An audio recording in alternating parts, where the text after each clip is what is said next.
I think there's not too many people who don't know about Bourbon Street or heard of Bourbon Street, and I'm sure you have some crazy stories, right? So one thing, as you had said, I was a DJ on Bourbon. Wasn't always on Bourbon. So how do you do something like that to the boring insurance industry or become an insurance agent? Try DJing whenever a sprinkler pipe busts right above your head and you got trash bags hanging all above everywhere and you're wearing a rain jacket. The party ain't stopping. And I keep on having to remind myself of that every single morning. I know you like traveling. I know lately you've been getting some leads out in Mississippi. The financial freedom to be able to do that later on is what really drives me right now and what's been on my mind a lot. But what do you think the difference was with not having success to being over here and having the success? How many times has she told you that she's coming to stay at my house? Yeah. Yeah, she tells me that I take care of her better than her husband does. That's it. Hold on, you're not making money. I need you to get contracted. We're going out in the field and I'm giving you leads and you're gonna make money and we're gonna do that in 3 days. You're gonna come into this business and you are gonna expect a big payday or just be focused on the money instead of helping people. You're not gonna make it. Welcome to my show of ordinary people doing extraordinary things, where we hear from regular people who got tired of living their ordinary lives and were not afraid to make that jump. You gotta be different. You can't be doing what everyone else is doing. You gotta create action. You gotta create momentum. So I'm looking for demand and I'm looking for mentorship because I wanted to know everything my mentor knew. People who are just like you and me. Hello, my name is David Price. If you see something you like, please hit that thumbs up button. If you want to see some videos in the future, hit that subscribe button and hit that little bell so you get a notification every time we make a video. Here's another episode of Ordinary People Doing Extraordinary Things in Lafayette, Louisiana. I'm here with Kyle. How you doing, Kyle? Morning, David. I'm doing great. Good morning. Kyle went from being a DJ on Bourbon Street to being an insurance agent. We're gonna hear a little bit about that, a little bit about his journey. What I'm excited to hear about is his Bourbon Street days. So Kyle, obviously you got your insurance license now. You're doing amazing things. But let's get to know Kyle. Let me hear a little bit about your backstory. Whatever you feel like you can share with us, let us get to know you a little bit better. So one thing, as you had said, I was a DJ on Bourbon. Wasn't always on Bourbon.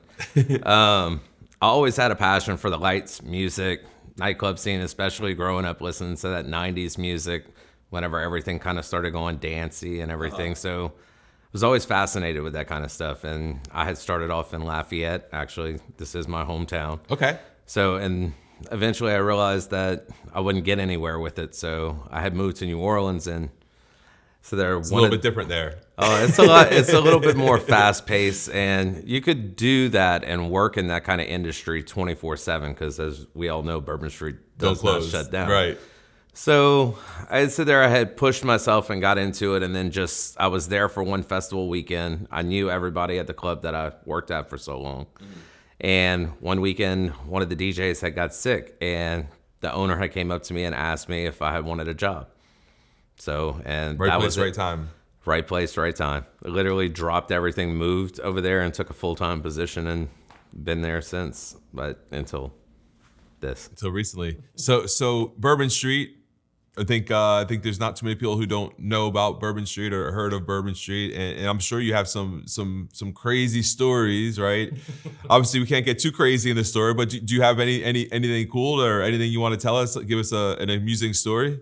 I think that I have a lot of amusing stories, and it's hard for me to think of some more censored versions of them. Watered down ones.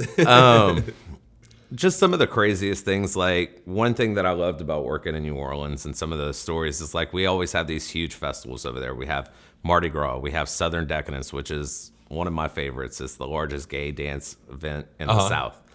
And I always love doing that. I mean, you got tons of people from all walks of life that you get to meet, you get to see, and you get to be in control of them having fun. Like, you are in control of every aspect of that club. Right. Whenever you're behind the decks doing that kind of stuff. And I can't really think of any stories that are PG right now. So I'll just say There's been a lot of eventful things. I mean, one of the things that comes to mind is try DJing whenever a sprinkler pipe busts right above your head and you got trash bags hanging all above everywhere and you're wearing a rain jacket. The party ain't stopping. Party ain't stopping and you got the security staff holding trash bags to divert the water above you and you're sitting there still spinning with a packed dance floor and everybody's wondering what's going on. And It's part of the show. well, they thought it was part of the show. Right. I was in hell. Right. They got a few other good stories, but none come to mind that are a little bit more PG. No problem. Right now. Right. So obviously you lived a really exciting life on Bourbon Street, New Orleans, 10 years, right? You did that. So how do you do something like that to the boring insurance industry or becoming an insurance agent? So I never thought that insurance was boring. I get why a lot of people think it is. Whenever I look at it from an aspect that the way that all my friends describe it, I can understand why they think it's boring. My brother was one of the number one agents with Aflac in the state whenever I was growing up. Me and him are 9 years apart. So me watching his journey and going through this and seeing what insurance could do from the start at a young age, that's why I try to tell so many people that are younger, is like, look, now is the time to get into this and start doing it, because by the time then you get to my age, you're set. Right. I never thought it was boring. I went from, the reason why I started transitioning away from the club is because I saw a lot of the people that have been there for years and years and years that just celebrated their 30th year working at the business. And I looked at myself and I was like, is this really where I want to be in 30 years?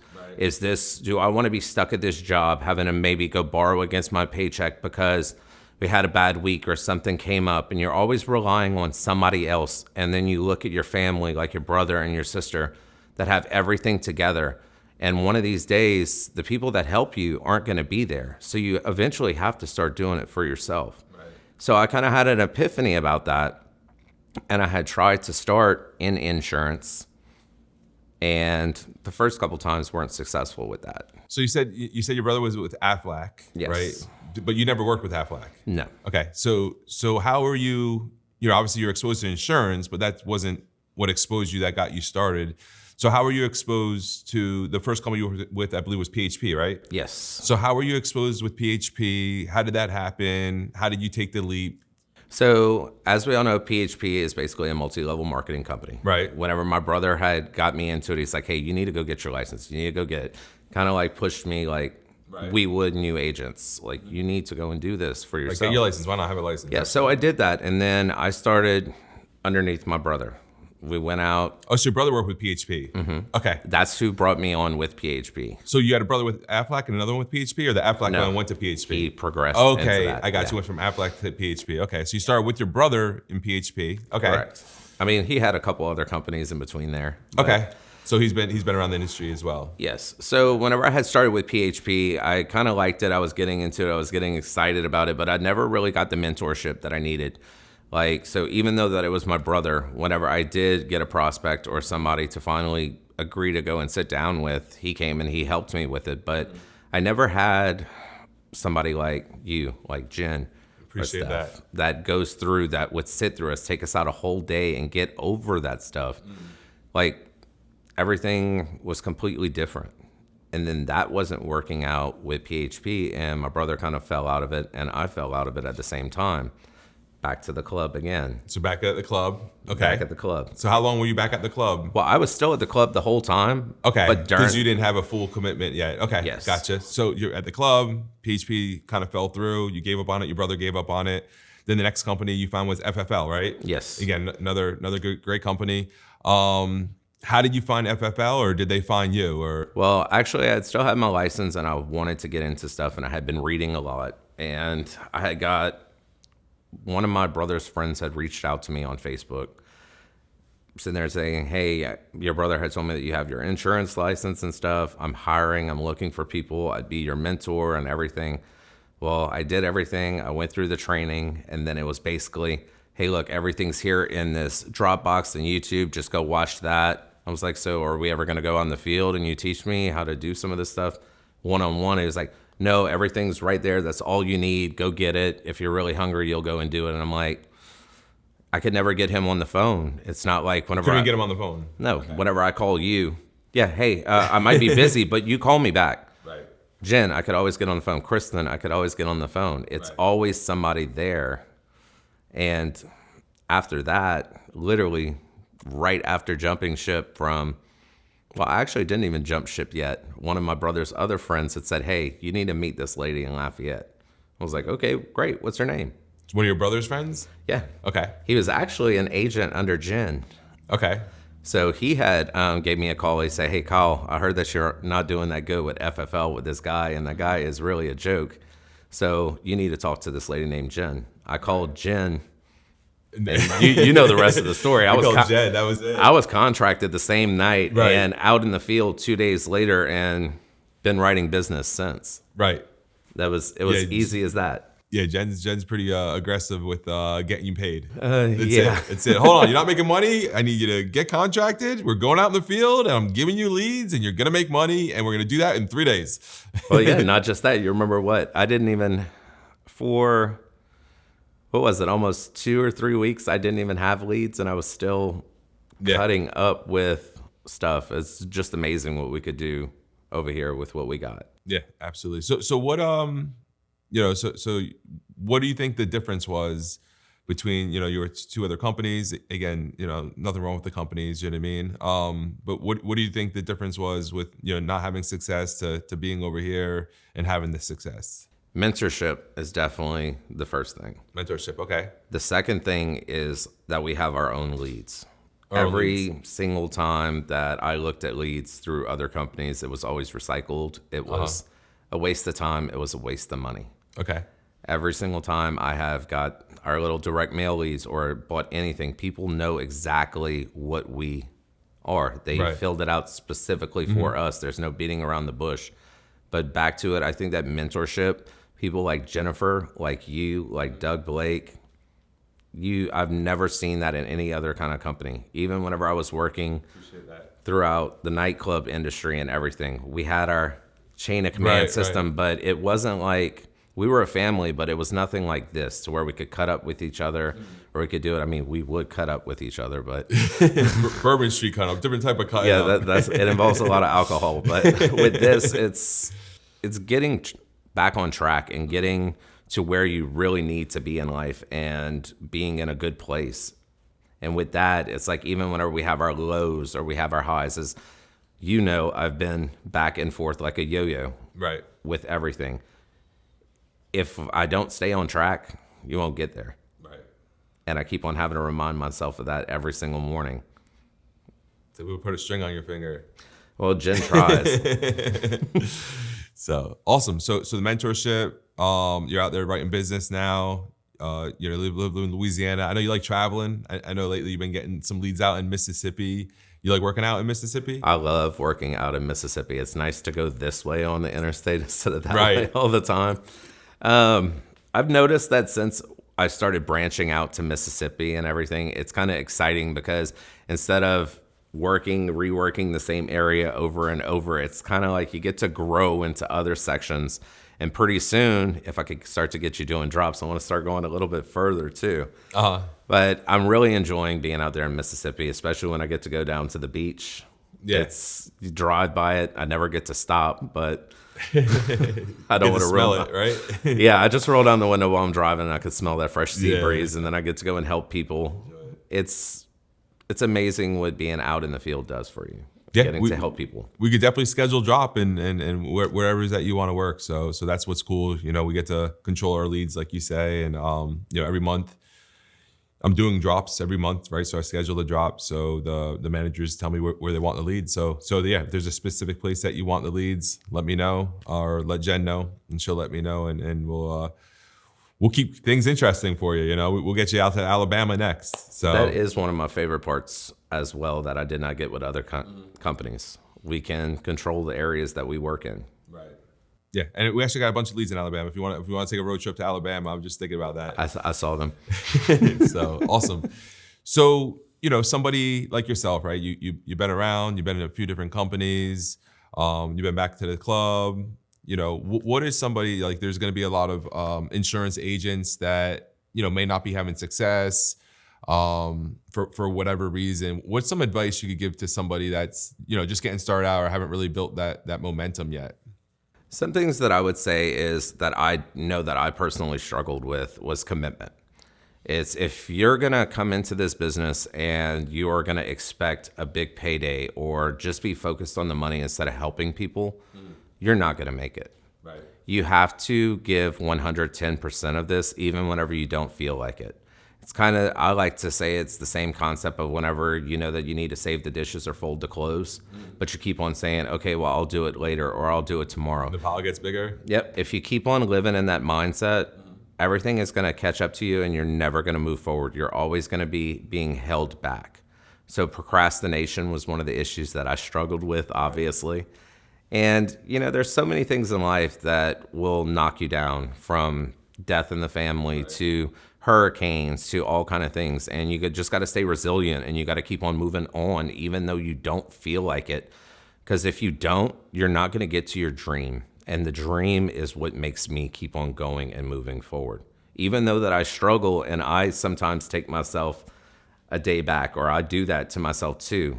The next day after I get out of the gym, I'm like, okay, I can't believe I did that. Now I got to go work twice as hard to catch back up. Absolutely. You know, I'm glad you said it, you know, the helping the people. You know, I would say that as your ability to help people increases, the income will increase with it, you know, and people look at the wrong thing. How do I make more money? You know what I mean? And they forget the help part. So I think that's really good. So you talk about dreams and goals.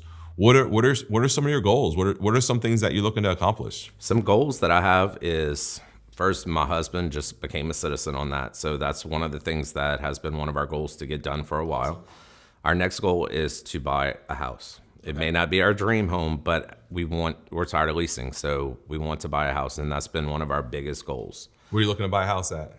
Hopefully still in the same area for now. Okay. Yeah. So you don't have to worry about me leaving that area. No? Okay. But that is one of them. The other one is my parents are getting older. So is everybody else. And that's one thing that I think about a lot.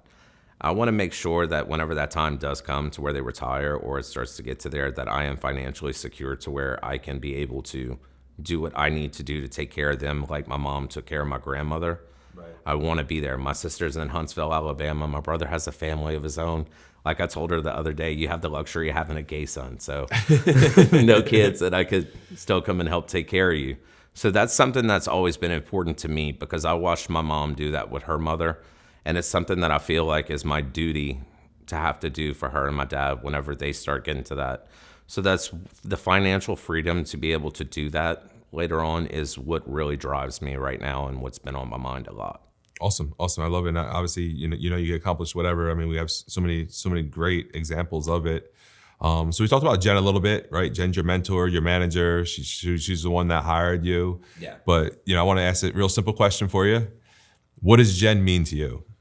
Jen is my best friend that I think of. I haven't had a girl that is a friend that I've been that close with since probably high school. She is everything. She is the person that keeps me motivated, even whenever I am down. She always finds a way to make me laugh or pick me up. If I need help, how many times has she told you that she's come to stay at my house? Yeah. Yeah, she tells me that I take care of her better than her husband does. So, you know, Jen is just a powerful force in nature that I've never met another woman like it besides my mother. Right. Anytime, she's probably one of the best parts of our company. Yeah, Jen's amazing. Definitely, she's definitely been an asset to the Price Group and Senior Life for sure. To me, I look at her as kind of like my husband. Like, it's a rock that's always there that I need to be holding on to at all times. And I somehow just know that if I keep on holding on to it, it's going to get me to where I need to go. Absolutely. Awesome. Kind of like she holds on to you, same She says it all the time. So, but, well, man, it's been great hearing a little bit more, getting to know you a little bit better, having you on the show. Super pumped and excited. So if you see something that you liked, please put it in the comments. If there's something that we're missing, something that you want to see, put that in the comments. I'll try to make another video for you, or I will make another video for whatever it is that you do request. If you like this video, hit that thumbs up. If you want to see any future videos that I put out there, hit that subscribe button. Hit that little bell so you get a notification. Here's another episode of Ordinary People Doing Extraordinary Things with David Price.